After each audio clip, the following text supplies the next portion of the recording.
I guess the best thing about having an instrument and knowing how to play it and, interact with it physically is that if I was like stuck on an island with no internet, no phones, no laptops, no screens, nothing digital really, and I just had this instrument, honestly, being able to play it, sing to myself, like having that sensory experience, that would be enough, and I would literally be the happiest person in the world.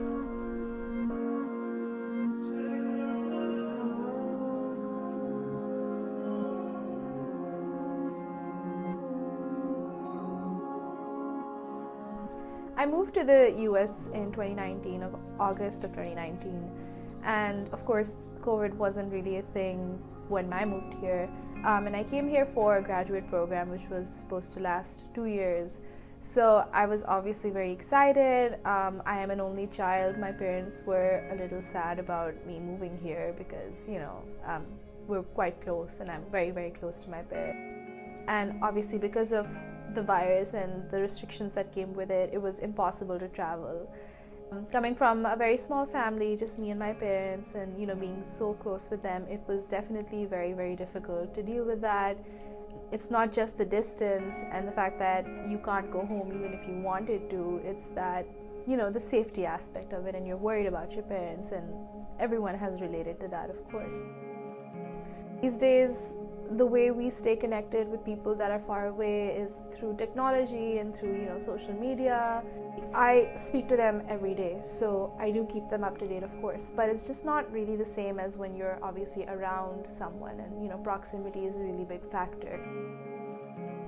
I guess it's really easy to feel disconnected from people you love in general, and for me, I'm talking about my parents, but also with my friends that I left back home.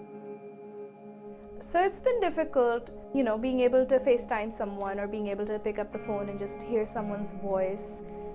In that instant, you feel perhaps super connected, and it's intimate and all. It's not as intimate as it would be if you were physically in that space with each other, but it's still a channel that's open.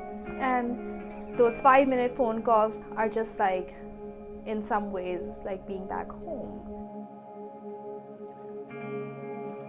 As soon as the phone call ends or the FaceTime call ends, it's like you're back in that void where the realization that you're not actually close to them comes back to you. So when I get off the phone call and that connection has ended, I need to seek a way to comfort myself.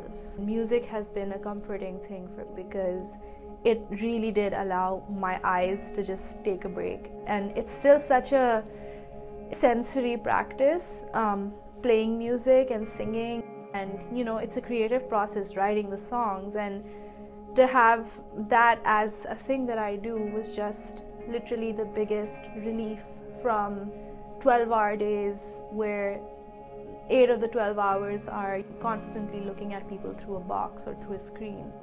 Everything else in our world is so heavily reliant on connections or social media connections with other people. But music, songwriting, playing my guitar, creating things just for myself was my way of having a very self-indulgent space. And honestly, just it makes me feel good about myself. And social media tends to make a person not feel too good about themselves.